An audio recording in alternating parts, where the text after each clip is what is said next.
The late afternoon sun painted the quiet suburban streets of Brookhaven, just north of Atlanta, with a golden hue. Lawns were neatly trimmed, mailboxes freshly painted, and the faint hum of cicadas filled the warm Georgia air. It was the kind of neighborhood where everyone knew everyone or thought they did. 17-year-old Sarah Mitchell stepped out of her family's red brick home, a leather leash coiled in her hand. Her golden retriever Buddy wagged his tail eagerly, tugging toward the open sidewalk. She laughed softly. "Easy, boy. We're not racing anyone." She waved at her mother, Linda, who stood on the porch, her nurse's scrubs still wrinkled from her hospital shift. "Just around the block," Sarah called out. Linda smiled wearily. "Don't be long. Dinner's in an hour." The smell of pine trees and fresh-cut grass mixed with the faint scent of rain from the morning storm. The sidewalks were sprinkled with puddles reflecting the orange sky. Sarah breathed deeply, loving the calmness of her small world. She had plans, college applications, a senior photography project, and an upcoming article for the school paper about community heroes. Her dream was to study journalism and tell stories that mattered, she often said. Buddy trotted ahead, splashing through a puddle. Sarah laughed, brushing a strand of auburn hair from her face. She waved to Mrs.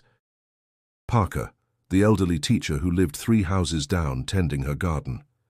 "Evening, Sarah. You and Buddy always brighten this street," Mrs. Parker said warmly. "Trying to earn my exercise before the homework avalanche hits," Sarah joked. They shared a smile before Sarah continued toward the small park by Pine Creek. The sky deepened into shades of amber and rose, the kind that made you want to freeze time. Halfway down the street, David Reynolds rode past on his bike, his curly hair wild under his baseball cap. "Hey, Sarah!" he shouted, skidding to a stop. She grinned. "Shouldn't you be finishing that English essay?" He shrugged. Procrastination builds character. They laughed easily, the way only old friends could. David noticed the small camera hanging from her shoulder. "Still chasing your Pulitzer?" "One photo at a time," she teased. He smiled, though part of him wished she'd see how much he cared beyond their shared jokes. But Sarah's eyes were fixed on the path ahead, curious and alive. They parted at the corner where the trail met the woods. "See you tomorrow?" she called. "Count on it," he replied. Sarah followed the narrow dirt trail, Buddy sniffing ahead. The rustle of leaves mixed with distant sounds of kids playing basketball and someone mowing a lawn. Everything felt perfectly ordinary, until the wind shifted, carrying the faint sound of a car engine idling nearby. Buddy's ears perked. Sarah glanced around but saw nothing beyond the trees and scattered light of sunset. She shook her head. "Come on, boy. Let's keep moving." They disappeared behind the bend of the trail. That was the last time anyone saw Sarah Mitchell alive. If you've ever been captivated by true stories that remind us how fragile normal life can be, subscribe to our channel. Every week we bring you powerful real-life mysteries that prove the truth is never as simple as it seems. Because what happened next in Brookhaven, Georgia, would haunt this town for decades and lead to a shocking revelation 32 years later. And it all began with a girl, a golden retriever, and an ordinary autumn walk. By the time the sky faded from amber to violet, Linda Mitchell began to worry. She stood by the kitchen window, glancing at the clock, 6:47 p.m. The casserole on the table had cooled.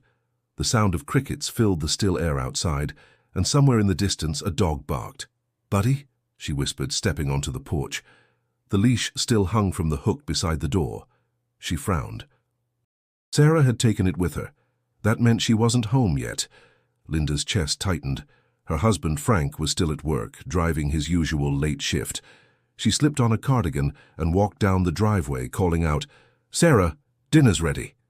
No answer, just the hollow rustle of wind through the trees. Across the street, Mrs. Parker looked up from her porch chair. "Linda? You all right?" "I can't find Sarah," Linda said, trying to sound calm. "She took Buddy for a walk over an hour ago." Mrs. Parker stood. "She always comes back before dark." "I know." Within minutes, the neighborhood began to stir. Porch lights flicked on, one by one. Neighbors called out, some joining the search, others grabbing flashlights. The comforting normalcy of Brookhaven felt suddenly fragile, like glass about to crack. By 8 p.m., panic had replaced patience. David Reynolds showed up breathless, his bike skidding to a stop in the Mitchells' driveway. "I heard she didn't come back. Have you checked the park?" Linda shook her head. "I was just about to. Please help me look." They ran down Pine Creek Trail together, their flashlights cutting through the dark. The creek murmured softly beside them, and fireflies flickered like distant sparks. David's heart pounded so hard it drowned out every sound, but Linda's voice calling her daughter's name again and again. "Sarah, sweetheart, it's Mom." No response. Only the night, and Buddy's leash dragging in the mud near the water. Linda froze. "Oh, God!" She crouched, picking it up with trembling hands. The metal clasp was snapped clean off. David swallowed hard. Maybe she dropped it. Maybe Buddy ran off. "Then where's Buddy?" Before he could answer, a police cruiser's headlights flared through the trees. Detective Marcus Green stepped out, his expression sharp but composed. "Mrs. Mitchell, I'm Detective Green. We got a call about your daughter." Linda's voice quivered. "She's gone. She never came home." Green nodded calmly. "We'll find her. Let's start with where she was last seen." Over the next hour, officers spread across the park with dogs and radios. Neighbors handed out bottled water and searched with flashlights. The air buzzed with urgency, snippets of orders, the hum of static, the shuffle of boots on wet ground. Linda's mind replayed every detail. The smile on Sarah's face, the way her hair caught the sunlight, the sound of Buddy's paws on the sidewalk. "She was just walking her dog," she murmured over and over. David felt a lump rise in his throat. He wanted to say something, anything, to make her believe Sarah would come back, but he couldn't lie. Not when fear wrapped itself around his ribs like cold wire. By midnight, the park was cordoned off with yellow tape. The crowd had thinned, but Linda refused to leave. She stood near the creek, flashlight trembling in her hand, eyes fixed on the dark water. Marcus approached quietly. "Mrs. Mitchell, we'll continue at first light. I promise we're doing everything we can." Her voice was hoarse. "I'm not leaving until I know where she is." He didn't argue. The night settled heavy around them, filled with unanswered questions. Somewhere in the distance, thunder rolled softly, just enough to make the shadows seem alive. And for the first time, Brookhaven felt unsafe. Morning light crept over Brookhaven, pale and uneasy. The search had stretched through the night, and now tired faces replaced flashlights. The once cheerful neighborhood felt muted, mailboxes untouched, curtains half drawn. Neighbors whispering as if afraid their words might invite tragedy closer. Detective Marcus Green stood near the park's edge, his coat damp from dew. He flipped through his notes, eyes tracing each detail. No witnesses, no signs of struggle beyond the broken leash. He glanced at the creek, where officers still sifted through the mud. Something about the quiet bothered him. It was too perfect, too contained. Linda sat on a bench nearby, wrapped in a blanket someone had given her. Her hands clutched a thermos she hadn't touched. Frank Mitchell arrived just after dawn, his face grey with shock. "It's been 12 hours, he said quietly to Marcus. "You're telling me no one saw a thing?" "We're still collecting statements," Marcus replied. "If she left the trail, someone must have seen where." Frank's jaw tightened. Sarah doesn't just disappear. Around them, officers posted new flyers on lampposts, missing Sarah Mitchell, age 17. A photo of her smiling in her graduation shirt looked back at them, frozen in brighter times. As the day unfolded, the first wave of rumors began. At the grocery store, someone whispered about a white van. At the gas station, another claimed to have heard shouting near the creek. None of it matched the evidence, but fear had already replaced reason. David arrived with red-rimmed eyes, guilt shadowing his face. "Detective, I was with her before she went into the woods," he said, voice low. "Just talking, nothing strange. She looked happy." Marcus nodded. "Did she mention meeting anyone?" David hesitated. "No, nothing like that." The detective studied him. There was something unspoken in the boy's expression, but pressing him now would only harden his silence. "If you remember anything at all, call me." Back at the Mitchells' house, Linda's sister sat with her, sifting through Sarah's belongings, trying to find clues, meaning something to hold on to. Maybe she ran away, her sister suggested softly, not believing it herself. Linda's eyes flashed. Sarah wouldn't run. She was excited about her senior year. She was planning her future. Her sister nodded, ashamed. I know, I don't understand how a girl disappears in daylight. Neither did Linda. The house was filled with Sarah's presence, her camera on the table, her notebook by the window, the faint smell of her shampoo in the hallway. Everything ordinary now felt sacred and unbearable. At the precinct, Marcus reviewed statements from neighbors. One caught his attention. Evelyn Parker, retired teacher, claimed she saw Sarah pass her yard around 5:15 p.m. She also mentioned hearing a car start nearby, but couldn't describe it well. Probably someone leaving work, she'd said. Marcus made a note anyway. By late afternoon, dark clouds gathered, heavy with summer rain. Reporters had begun circling the area, hungry for headlines. Teen girl missing in suburban Atlanta, they'd soon write. But behind the cameras, what remained was confusion. Too few clues, too many possibilities. As the first drops began to fall, Marcus looked once more toward the creek. Something inside him whispered that this wouldn't be a short investigation. Cases like these didn't fade. They lingered, etched into a community's memory like a scar. Back at the Mitchells, the phone rang endlessly. Friends, church members, strangers offering prayers. Linda listened to every word, but found no comfort. As night returned, she stood at Sarah's bedroom door, unable to enter. The scent of her daughter's perfume drifted faintly through the air. She whispered to the silence, "Please, Sarah, just come home." And though the world outside seemed to have moved on, for Linda and for Marcus, the real search had only begun. The following days unfolded in a blur of sleepless nights, unanswered questions, and quiet despair. Brookhaven, once a town of routine smiles and backyard barbecues, now pulsed with unease. Every front porch bore a missing poster, and every conversation ended with the same hollow phrase, "Poor Sarah." David Reynolds couldn't stand hearing her name whispered like a tragedy. Each time someone mentioned her, guilt twisted deeper into his chest. He replayed their last conversation endlessly, searching for something he'd missed, some sign she'd been afraid. But all he could recall was her laugh, the way she'd looked at the fading light, saying, "Doesn't it feel like everything's about to change?" He hadn't asked what she meant. Now he wished he had. At school, desks sat emptier, hallways quieter. Teachers spoke softly, as if volume itself could wound. When David passed Sarah's locker, still decorated with photos and a ribbon from her last art contest, he felt the weight of something he couldn't share. That afternoon, Detective Marcus Green called him back to the station. "David, I need to go over your statement again," he said, his tone calm but probing. "You said you last saw Sarah near Pine Creek Trail around 5:30. "Yeah," David replied, his hands fidgeting. "Did she seem upset? Did she mention anyone she planned to meet?" David's throat tightened. He remembered her mentioning someone, a man she'd met a week earlier at the grocery store while photographing local life for her school project. "He said he could teach me about real photography," she'd told David then, laughing. "He even showed me some of his old prints." But she hadn't said his name, and David hadn't liked the way she'd smiled when she talked about him. Now, sitting across from Marcus, David hesitated. "No," he said finally. "She seemed fine, just normal." Marcus studied him. "You sure?" Even something small could matter. "I'm sure," David murmured, eyes down. The detective scribbled a note but didn't press further. "All right. Let me know if you remember anything." David nodded, already hating himself. Outside, the air was heavy with rain.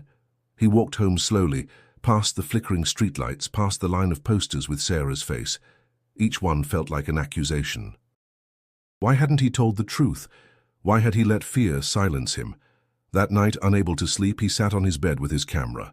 The roll of film inside was the last one he'd shot before everything changed. He developed the pictures in his makeshift darkroom. The familiar rhythm of chemicals and light usually calmed him. But as the first image took shape, his stomach twisted. It was Sarah, taken that afternoon. She stood on the sidewalk, Buddy beside her, smiling into the distance. Behind her, barely visible, was a white pickup truck parked near the corner. He hadn't noticed it before. David stared at the photograph, heart pounding. Should he show it to Marcus? The thought of being dragged deeper into the investigation terrified him. If the police thought he'd hidden something, they might see him as more than a friend. He placed the photo face down, trembling. "I just wanted to protect her," he whispered. But deep down, he knew that wasn't true. He'd wanted to protect himself, from what he saw, from what it might mean, from the guilt of not stopping her. Rain began tapping against his window, slow and steady, like a reminder that secrets never stay buried for long. And David, haunted by his silence, realized that telling the truth might no longer be a choice. It might be the only way to bring Sarah home. By winter, Brookhaven had changed. The neighborhood, once filled with laughter, now moved under a quiet, uneasy rhythm. Porch lights stayed on later. Mothers watched their children more closely, and the park near Pine Creek stood empty, its benches slick with frost. The posters with Sarah's smiling face had faded in the rain, corners curling, colors draining like the hope that once surrounded them. Inside the Mitchell's house, silence had become its own kind of grief. Linda sat at the kitchen table most mornings, her coffee untouched, staring at the phone that never rang. "They should have found something by now," she said to Frank, her voice brittle. Frank rubbed his forehead. "They're doing their best, Lynn." "No," she whispered, shaking her head. "Doing their best means finding her." The investigation had stalled. Weeks of searching, hundreds of tips, none of them leading anywhere. Detective Marcus Green still visited every few days, his notebook thinner now, his questions quieter. He'd reviewed every lead twice, interviewed every neighbor again, even the mailman. But each trail ended in the same empty place, the woods by the creek, the broken leash, nothing more. David's guilt grew heavier by the day. He'd thought about showing Marcus the photograph dozens of times, even carried it folded in his wallet. But each time he tried, fear silenced him. What if it changed nothing? What if it only made him a suspect? His parents noticed his sleeplessness, the way he'd flinch when someone mentioned Sarah's name. One afternoon, Marcus stopped by his school. "You've been quiet lately," he said, standing beside David's locker. "You sure you told me everything?" David looked at the detective's kind but tired eyes. He opened his mouth, then closed it again. "Yeah, I just miss her." Marcus sighed. "We all do, son." He walked away, leaving David surrounded by whispers and the sound of lockers slamming shut like echoes of things left unsaid. In the following weeks, local news stations moved on. Another story, another tragedy. For Brookhaven, Sarah Mitchell became a ghost of conversation, remembered in candlelight vigils, spoken of in past tense. On what would have been her 18th birthday, Linda baked a small cake, setting a candle in the center. She lit it but couldn't bring herself to blow it out. "Happy birthday, sweetheart," she murmured, tears streaking down her face. Frank placed a hand on her shoulder. "She'd want you to keep living." "She was supposed to go to college, Frank. She was supposed to see the world." He couldn't answer. The words stuck in his throat, heavy with helplessness. That same night, Marcus sat in his office, the case file open on his desk. The rain beat against the window in soft, relentless patterns. He flipped through photographs, Sarah's smile, the park, the broken leash, the creek. He wrote one word at the bottom of his notes. Why? There were no new leads, no sightings, no evidence of a struggle, just the unbearable absence of explanation. By spring of 1993, the case was quietly marked unsolved. Marcus hated that word. It sounded too final, like surrender disguised as bureaucracy, but he had no choice. The department needed resources for new cases, and Sarah's name slipped from the active files into the archive cabinet. When Linda received the call, her voice broke. "You're giving up on her?" "We're not giving up," Marcus said softly. "We're waiting for something new to surface." "Then I'll wait too," she said before hanging up. From that day forward, Linda visited the park every week, leaving fresh flowers near the creek. Each time she stood there, she whispered the same promise: "I'll never stop looking." And though the case had gone cold, beneath the quiet soil of Brookhaven, secrets still slept, waiting for the day they would finally be unearthed. 15 years had passed since Sarah Mitchell vanished, yet time had done little to dull the ache in Linda's chest. The world outside had changed, new houses, new families, new laughter, but inside her small home, the air remained frozen in 1992. Sarah's bedroom was still as she'd left it. Floral curtains, books stacked on the desk, a faded photograph of her and Buddy pinned to the corkboard. Linda dusted the picture frame every week, as if keeping it clean might somehow bring her daughter closer. Each morning she made coffee for two. Old habits, she'd tell herself. Then she'd walk to the park near Pine Creek, place a single lily by the old bench and sit in silence. Neighbors still nodded politely when they passed, but their eyes carried the awkward sympathy reserved for wounds that never heal. That spring, the town prepared for its annual Founders' Day festival. Linda hadn't gone in years, but the sight of decorations going up along Main Street brought back a wave of nostalgia and bitterness. Life just keeps going, she muttered, watching children hang banners where Sarah's missing posters once fluttered. Across town, David Reynolds, now 31, parked his old Honda outside the local paper's office. He'd left Brookhaven years ago, chasing journalism jobs across Georgia, but something always pulled him back. The paper's editor, a grey-haired man with a weary smile, handed him a new assignment. "Cold cases," he said. "People love reading about the ones that never got solved." David hesitated. "Brookhaven's got one of those." The editor nodded. "That girl, Sarah Mitchell." "You were friends, weren't you?" David looked away. "Yeah, I was." He didn't say more, but the story had lived in his mind like a haunting melody, unfinished, unresolved. He still had the photograph from that day tucked inside a drawer at home, the one he could never throw away. The white truck in the background had faded with age, yet every time he looked at it, the questions came back sharper. That night, David walked the old trail by Pine Creek for the first time in years. The woods felt smaller now, the air thinner, but the silence carried the same weight. He stood by the water's edge, remembering how he'd found the broken leash, how Linda had cried out in disbelief. The guilt hadn't faded, it had only aged with him, turning into a quiet ache that refused to let go. He took out his recorder and spoke softly. 15 years, still no answers, still no peace. Maybe it's time to look again. The next day, he drove to the retirement home near downtown. An old name had surfaced in one of his old notes. Evelyn Parker, Sarah's former neighbor and teacher, now 74. She was listed as last person to see Sarah Mitchell alive. Evelyn's hands trembled as she poured tea into two mismatched cups.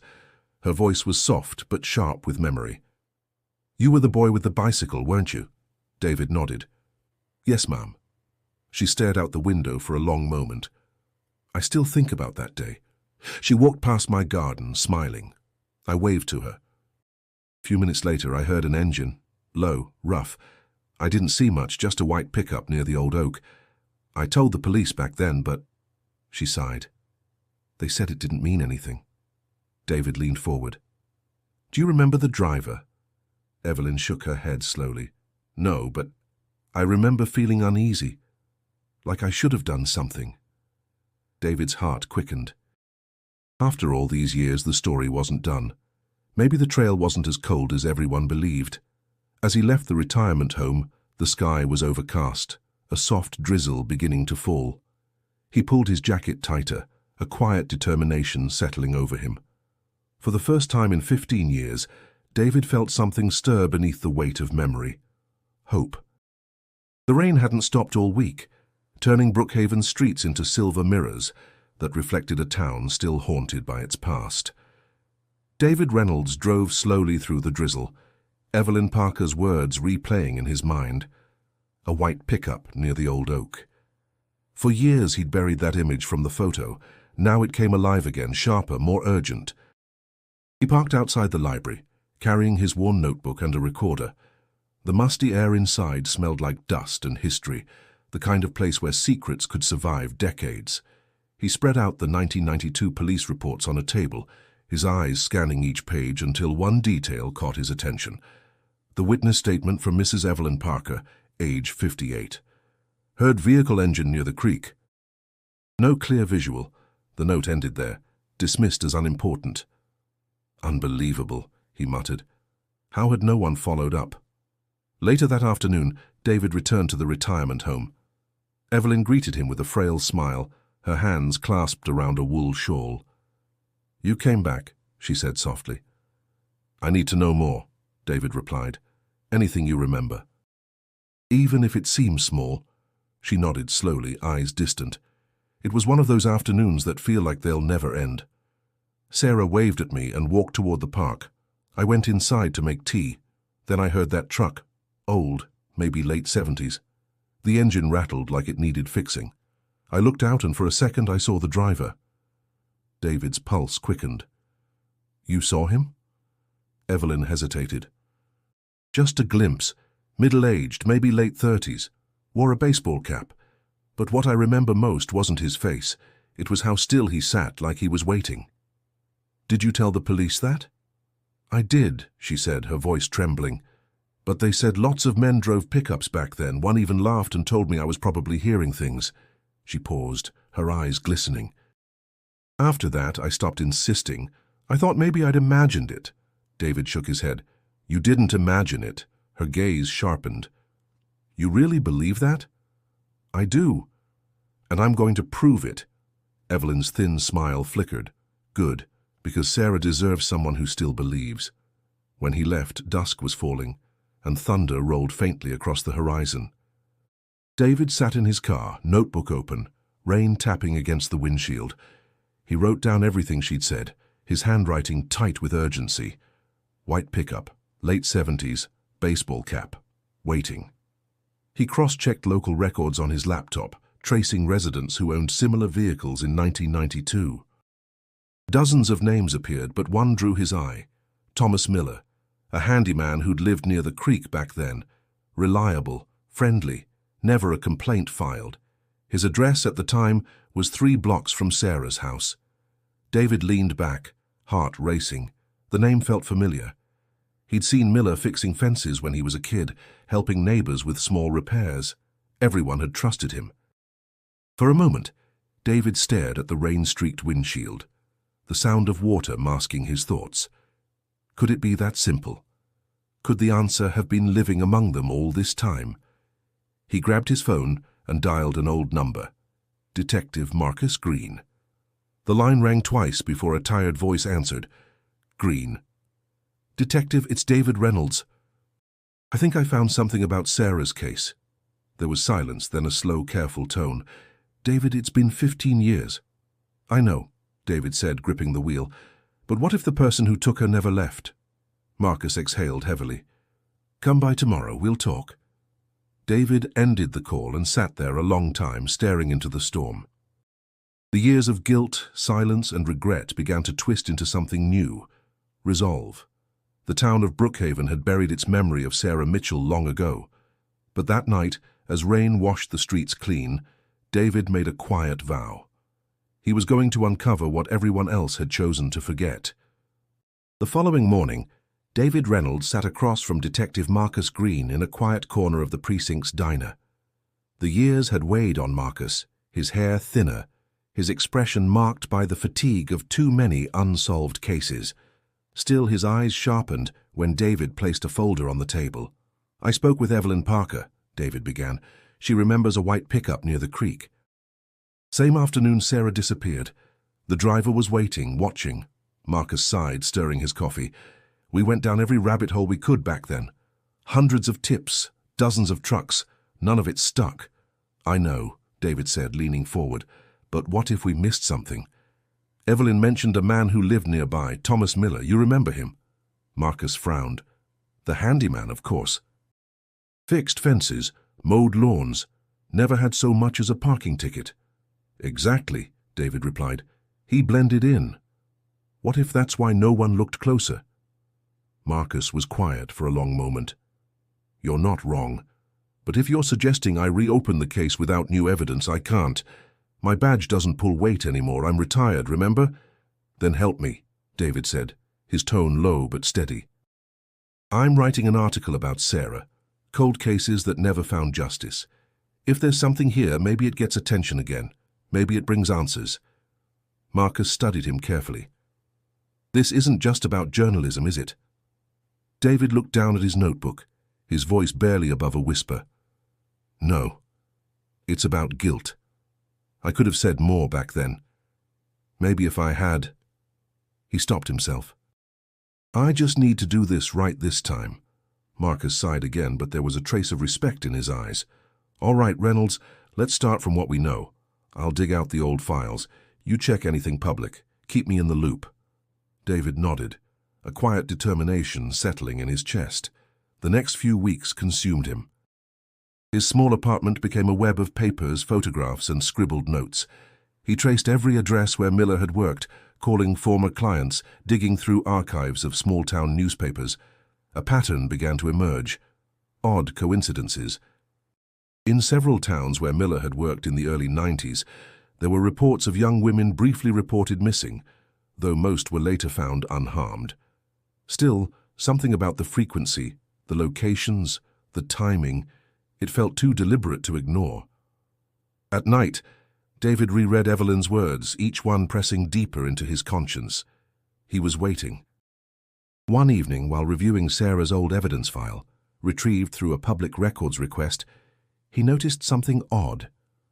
A plastic evidence bag had been logged but never tested, fibers collected from the inside of her jacket. The report noted they were preserved for potential future analysis. He called Marcus immediately. The fibers from her jacket. Do you know if they were ever tested for DNA? Marcus's voice crackled through the line. Back in the 90s? No. The technology wasn't what it is now. Then what if they still have them? A pause. If they do, and if they've been preserved right? Marcus's voice trailed off. You might have just found our way back in. The next day, Marcus arranged a meeting with the Georgia Bureau of Investigation's Cold Case Unit. Together, they confirmed that the fibers and a partial DNA sample from Sarah's collar had indeed been archived. When David hung up the phone that night, he sat in silence, heart pounding. The air outside was cool and heavy with the scent of rain. He stared out the window, watching lightning flicker over the distant hills. For the first time since 1992, there was something tangible, a sliver of hope, bound in evidence and persistence. David whispered to the darkness, "We're not done yet, Sarah. Not even close." 2 months later, a call came that changed everything. David Reynolds was in the newsroom editing an article about a local fundraiser when his phone buzzed. The caller ID read Marcus Green. He hadn't heard from the retired detective in weeks. "Reynolds," Marcus said, his voice steady but charged. "We got the results." David froze. "From Sarah's jacket?" "Yeah. The DNA profile came back." "It's a full match to someone in the system." David's heart pounded. "Who?" Marcus hesitated. "Thomas Miller." For a moment, David couldn't speak. The name that had haunted his notes for weeks now sat heavy in the air, undeniable. "You're sure?" "Positive match," Marcus said. The lab double-checked. Miller's DNA was entered after a misdemeanor charge back in 2001, an assault case that never went to trial. "It's him." David pressed a hand to his forehead. "He fixed their fence," he whispered. "Linda told me that years ago." "She was right under his nose," Marcus muttered. All this time, David leaned back in his chair, staring at the buzzing lights above him. Everything Evelyn had said, everything Sarah might have hinted at, it all aligned now. The quiet handyman, the friendly smile, the truck by the creek, the kind of man no one would suspect because everyone trusted him. "Are you contacting Linda?" David asked. "I'll go to her personally," Marcus replied. "She deserves to hear it face to face." When Marcus arrived at the Mitchell home later that afternoon, Linda was in the garden, kneeling by a patch of lilies she planted every spring. She looked up as he approached, her expression wary. "Detective Green, it's been years." "I know," he said softly, "and I wouldn't be here unless I had something to tell you." Her hands stilled in the dirt. "You found her?" He shook his head. No, but we found something that points us closer than ever. Inside, he explained the DNA match, the fibers, the reanalysis. Linda listened in silence, tears welling in her eyes. When he said Miller's name, her breath caught. Thomas, she whispered. He used to bring us sweet tea when Frank worked late. He even helped fix our back gate. Marcus nodded. I remember. He was always around, always helpful. That's how he stayed invisible. Linda pressed her hand to her mouth, her voice breaking. All these years I waved to him in church. After Marcus left, she sat alone at the kitchen table, the light outside fading into dusk. The air felt thicker somehow, like the truth had finally stepped out from the shadows. She picked up a framed photo of Sarah from the counter, the same smile, the same hopeful eyes, and whispered, They know now, baby. They finally know. Meanwhile, David typed furiously at his desk, his article taking shape not as a report, but as a confession of years of silence, guilt, and justice delayed. His headline read, DNA breakthrough in 1992, Brookhaven disappearance local handyman identified. Before publishing, he called Marcus again. Are you sure this goes public now? The warrant's been issued, Marcus said. He's still in Georgia, living near Macon. David's fingers trembled above the keyboard. Then it's time people know who Sarah really was, and who took her. He hit send. The article went live that evening, spreading across Georgia within hours. Phones rang, old wounds reopened, and whispers returned to the quiet town that had tried so hard to forget. At her home, Linda sat by the window, the glow of the television washing over her tired face. The news anchor's voice was calm but heavy. After more than 3 decades, authorities have identified a suspect in the disappearance of Sarah Mitchell. The man, 60-year-old Thomas Miller, has been taken into custody. Linda closed her eyes, the weight of 30 years pressing down and finally lifting. Morning came heavy with anticipation. The news had spread overnight, and Brookhaven woke to a name it had long buried, Thomas Miller.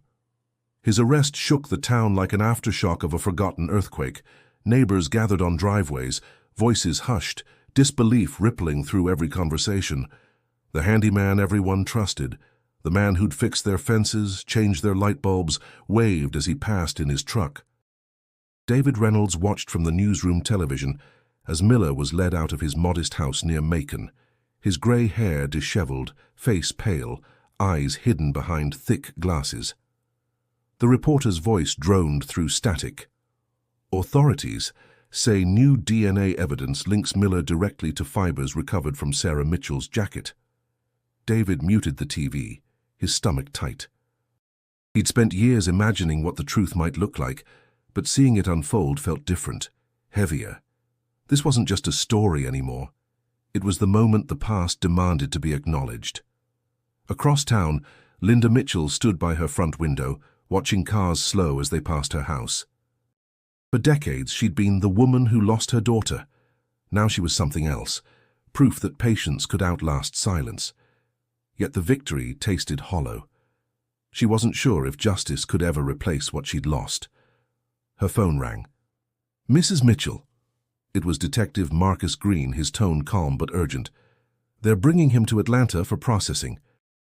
I thought you should know before the cameras do. Linda's voice trembled. Will I have to see him? Not unless you want to, Marcus said softly, but I'll be there if you do. Hours later, the precinct buzzed with reporters, microphones, and flashbulbs. David arrived with his press badge, but when he saw Linda in the hallway, he hesitated. She looked smaller than he remembered, her strength wrapped in quiet dignity. She met his eyes. You wrote the article. He nodded. I had to. I know, she said. Thank you. The words felt like both forgiveness and acknowledgement.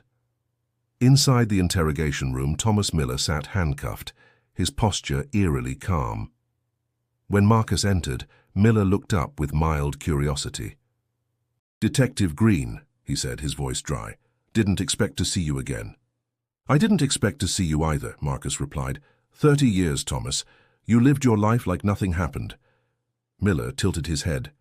You don't know what happened. Then tell me, Marcus said evenly. Miller smiled faintly. People remember what they want to remember. Sometimes they invent things. Sometimes they need monsters. Marcus leaned forward, and you were happy to let them look anywhere but at you. Miller didn't answer. His eyes were distant, fixed on some point beyond the walls, like he'd already escaped into his own narrative. In another part of the building, Linda waited with trembling hands. Every sound, a door closing, a chair scraping, made her heart lurch. She wasn't sure what she expected.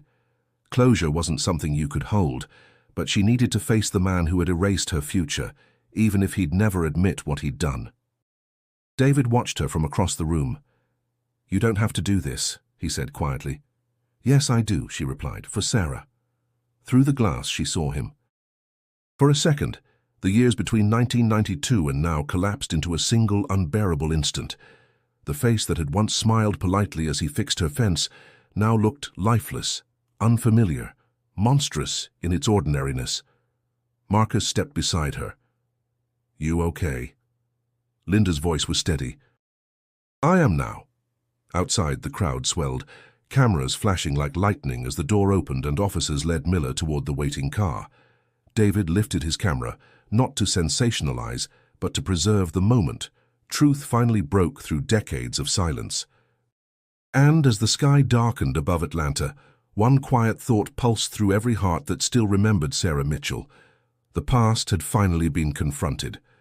By the time spring arrived in 2025, the courtroom in Fulton County had become the center of Georgia's attention.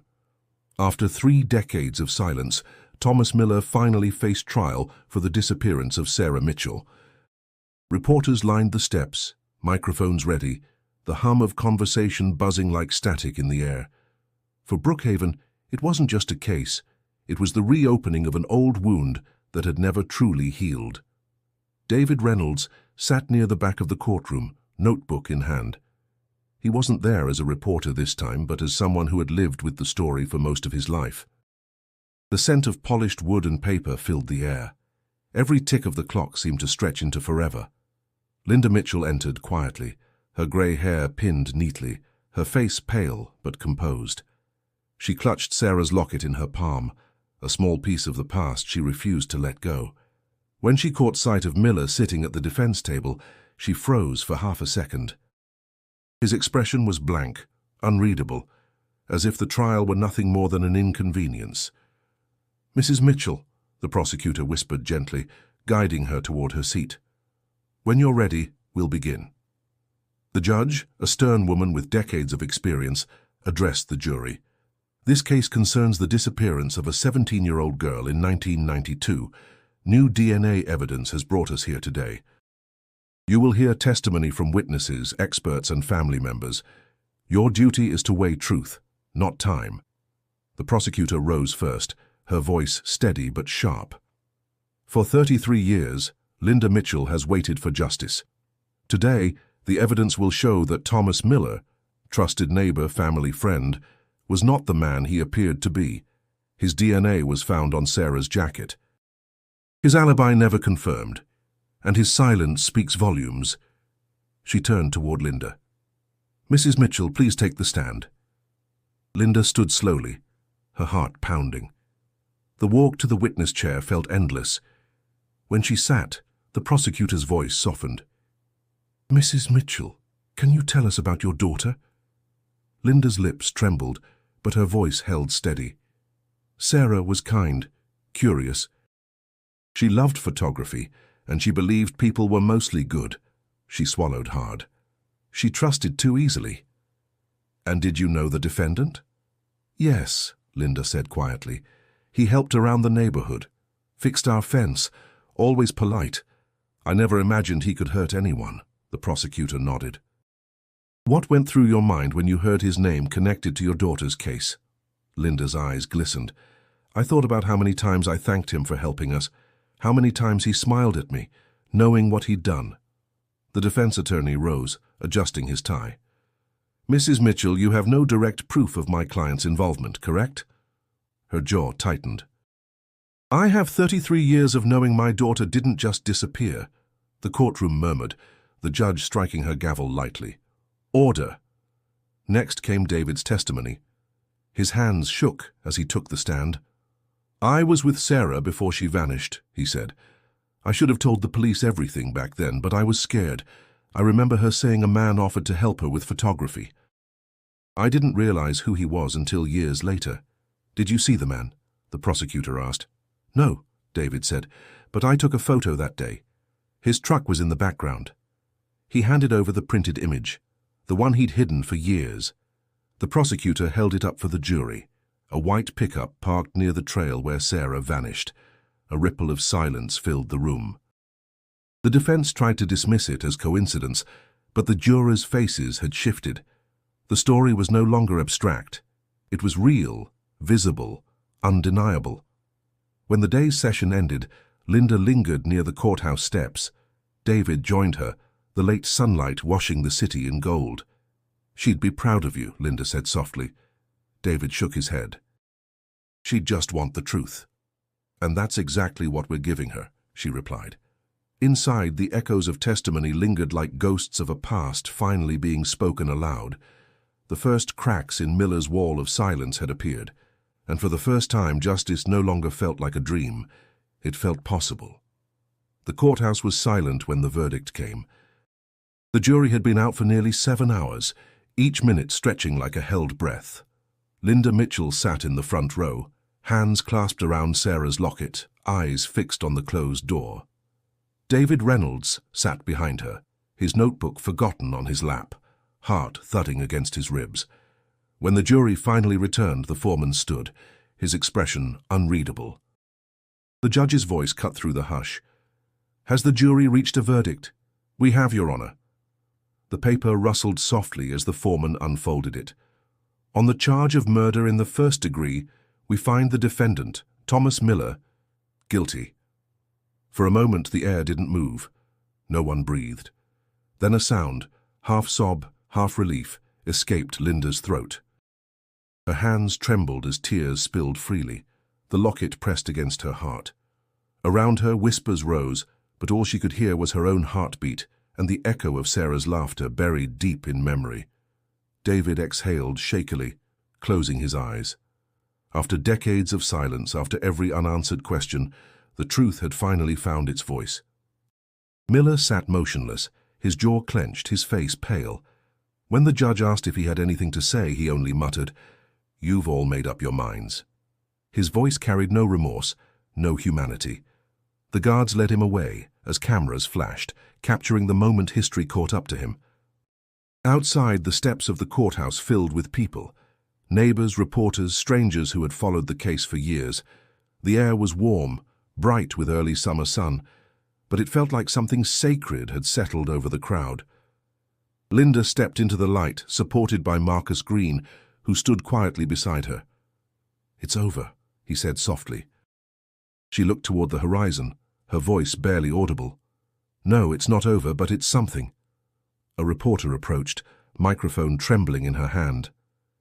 "Mrs. Mitchell, after all these years, what does justice mean to you?"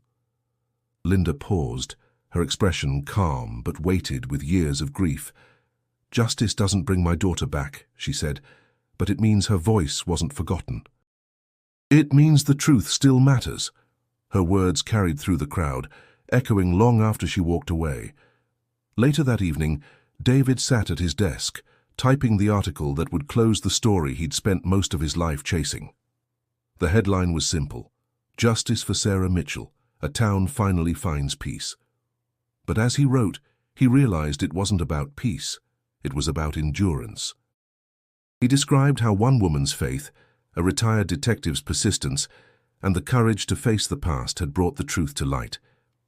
Every sentence felt like a farewell and a promise at once. When he finished, he looked out the window. The streets of Brookhaven glowed beneath streetlights, calm and ordinary again. Somewhere in the distance he could almost hear the soft bark of a dog and the laughter of a girl who'd once believed the world was full of stories worth telling. He whispered, "We told yours, Sarah. Finally." Across town, Linda placed a single candle by Sarah's old photograph. The flame flickered gently, illuminating her daughter's smile, the same smile that had carried her through the darkest years. She sat beside it, whispering, You were right, sweetheart. Courage isn't about not being afraid. It's about not giving up. And for the first time in 33 years, she allowed herself to rest. Justice had come, not as triumph, but as remembrance. And that, in its quiet way, was enough. Summer returned to Brookhaven like a long-awaited sigh. The heat shimmered off the pavement, the creeks ran clear again, and for the first time in decades, the park at Pine Creek no longer felt like a place of mourning. It had become a space of remembrance, a quiet symbol that the town and the people who carried its grief had finally begun to heal. Linda Mitchell stood near the new memorial bench dedicated to Sarah. The plaque read simply, "In memory of Sarah Mitchell, a light that never faded." Families passed by with children, laughter echoing through the trees, and Linda smiled faintly. It no longer hurt to hear joy in this place. It reminded her that life had kept moving, and somehow she had too. Beside her, David Reynolds adjusted the small bouquet of daisies he'd brought. "She'd like this," he said softly. Linda nodded. She would. She always said the world needed more color. They stood in comfortable silence, listening to the murmur of the creek. After the trial, the town had come together in unexpected ways. Neighbors who hadn't spoken in years brought food to Linda's house. Strangers sent letters of sympathy and gratitude. It wasn't closure, exactly. It was connection. "How's the podcast going?" she asked, her tone warm. David smiled. "Better than I expected. I've been interviewing families of cold case victims, people like you who never stopped fighting. I tell them Sarah's story first. It helps them believe again." "She'd be proud of you," Linda said, eyes glistening. "You found your voice." He chuckled softly. Maybe it just took losing hers. The words hung between them, honest and heavy. Across town, Detective Marcus Green, now fully retired, taught a class at the local community center for young officers. His lectures weren't about tactics or paperwork, but about patience, compassion, and persistence. Every case, he told them, is a life. Never let the file become more important than the person inside it. After class, he drove past the Mitchell home, pausing at the corner before turning away. He didn't knock. He didn't need to. Seeing Linda in the garden, tending to her flowers, was enough to tell him that peace had finally found its way there. That night, Linda sat on her porch with a cup of tea, the warm breeze carrying the scent of honeysuckle. She looked at the stars, something she hadn't done in years, and felt a quiet sense of presence, not loss. "You're still here," she whispered, smiling. Her phone buzzed. It was a text from David. They're naming the journalism scholarship after her. The University of Georgia approved it.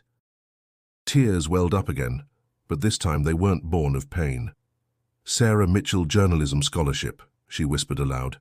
The name felt right, alive. The next morning she attended the small ceremony at the high school auditorium. Students filled the seats, their chatter a melody of energy and hope. When Linda stepped up to speak, her voice trembled only for a moment. "My daughter believed stories could change the world," she said. "She didn't live long enough to tell hers, but all of you, every one of you can tell yours, and through that, her story continues." Applause rose like a wave, not out of pity, but admiration. David recorded the speech for his podcast, his narration calm and heartfelt. "Some stories end in darkness," he said into the microphone. But this one found its light. As the sun dipped low over Brookhaven that evening, the town felt different, warmer, gentler. The shadows that once haunted its streets had thinned, replaced by something fragile yet resilient. Healing hadn't come all at once. It had come in moments, quiet, ordinary, human. And in those moments, Sarah Mitchell's presence lingered, not as sorrow, but as strength. A few months after the scholarship ceremony, Linda Mitchell began the quiet process of sorting through the last of Sarah's old boxes. The attic was warm and smelled faintly of cedar and dust. For years, she hadn't been able to bring herself to open these boxes. Each one felt like a sealed memory she wasn't ready to disturb. But now the grief had softened into something she could hold without breaking. She lifted the lid off a small box labeled School Projects, Senior Year. Inside were papers yellowed with age, photos from Sarah's journalism club, and a bundle of letters tied with a red ribbon. Linda smiled faintly. Her daughter had always loved handwritten words. Beneath the stack she found one envelope, marked in neat handwriting. "For Mom, if I forget to tell you." Her heart caught in her throat. She hesitated before opening it, fingers trembling. Inside was a single page, written in Sarah's looping script. "Mom, sometimes I think about how short life feels. Not in a sad way, just aware. I hope I never forget to tell you how much you've given me, the way you listen, the way you never give up on people. You taught me courage isn't loud or perfect, it's quiet, steady, and kind. If anything ever happens to me, I want you to know I was happy, truly, because I had you." Linda pressed the paper to her chest, her tears falling silently. After a moment she smiled through them. "You always knew what to say," she whispered. Later that afternoon she called David Reynolds and Marcus Green to meet her at the park. When they arrived, the golden light of late summer bathed everything in warmth. Linda handed the letter to David first. "She wrote this for me, but I think maybe it was meant for all of us," she said. David read the words slowly, his voice thick with emotion. "She always believed her words could change something," he murmured. Marcus stood quietly, his hands folded. "And they did," he said softly. "They brought us here." For a long moment, the three of them stood together near the memorial bench, the sound of the creek filling the space between them. Linda looked up at the sky, watching a group of children running through the grass. "I used to think healing meant forgetting," she said. "But it's the opposite. It's remembering with peace." David nodded. "That's what I'll say in the next episode. Not every story ends in answers. Some end in understanding." She smiled. Sarah would have liked that. As the sun began to dip, they shared memories. Sarah's laughter, her clumsy attempts at baking, the way she'd talk about her dreams as if the future were already waiting for her. The heaviness that had once filled their voices was gone, replaced by gentle warmth. Before they left, Linda unfolded the letter again, tracing Sarah's signature at the bottom. She placed it carefully beneath the plaque on the bench, weighted by a small stone. "Let her words stay here," she said quietly, "so anyone who stops to rest will feel a little of her courage." The sky turned rose and gold as the day gave way to evening. Marcus placed a hand on her shoulder. "You did right by her, Linda. You never stopped." "I couldn't," she replied. Because she wouldn't have. They parted ways as the first stars appeared above Brookhaven. Linda walked home with a calm heart, knowing Sarah's voice would live on, in the scholarship, in David's words, in the park that had once known only silence. And though the years had taken much from her, they had given something back too, a letter, a reminder, and the quiet certainty that love never fades. Autumn returned to Brookhaven, crisp and golden, the way it had been that afternoon in 1992 when Sarah Mitchell took her last walk with Buddy. The air carried the scent of pine and distant bonfires, leaves swirling in slow spirals along the quiet streets. For the first time in more than 3 decades, the season no longer felt haunted. It felt whole. Linda Mitchell walked along Pine Creek Trail, her steps steady. The town had changed, new homes, new families, but the rhythm of the place remained the same. She passed the oak tree where the first missing poster had once hung, now marked only by the soft hum of wind. In her hand she carried a single sunflower, Sarah's favorite. She stopped by the memorial bench, brushing away a few fallen leaves. The plaque gleamed faintly in the morning light, a light that never faded. She placed the sunflower beside it and whispered, "You did it, sweetheart. You changed things." Behind her, David Reynolds approached, holding a small recording device. "I'm finishing the last episode of the series," he said gently. "Wanted to include you if you're okay with that." Linda smiled. "You've told her story better than anyone ever could." David sat beside her, pressing record. His voice was calm, reflective. "It's been 33 years since Sarah Mitchell disappeared while walking her dog in suburban Atlanta. What began as heartbreak became a story of endurance, of people refusing to let the truth stay buried. And today we remember not the tragedy, but the strength she inspired. He paused, glancing at Linda. If you could say one thing to the people listening, what would it be? She thought for a moment. That love lasts longer than fear, she said softly, and that no matter how much time passes, truth always finds its way home. David nodded, ending the recording. For a moment, neither spoke. The creek murmured quietly nearby, the sound steady and familiar. You know, he said, smiling faintly, she was the first person who ever told me I should be a journalist. She said I had a voice that wanted to find meaning. I didn't understand it back then. You do now, Linda said, her eyes warm. You gave her story meaning. A quiet peace settled between them. Marcus Green, now walking slower with age, joined them a few minutes later.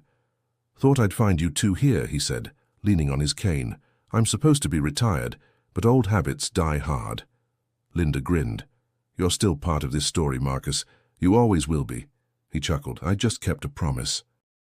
I said I'd never let her case fade away. They sat together in silence, 3 lives forever intertwined by loss and persistence, bound now by something gentler, understanding. As the sun climbed higher, a group of high school students passed by on their way to the park, laughing and snapping photos. One of them stopped to read the plaque aloud. Sarah Mitchell, the girl said softly. She must have been someone really special. Linda's eyes glistened. She still is. When the students left, the 3 of them remained for a moment longer before standing. The day was clear, the air cool, and the town alive with ordinary beauty, the kind Sarah would have wanted to capture through her camera lens. As they walked back toward the main road, David turned one last time, looking at the bench bathed in sunlight. Full circle, he whispered. Linda nodded, a quiet smile forming.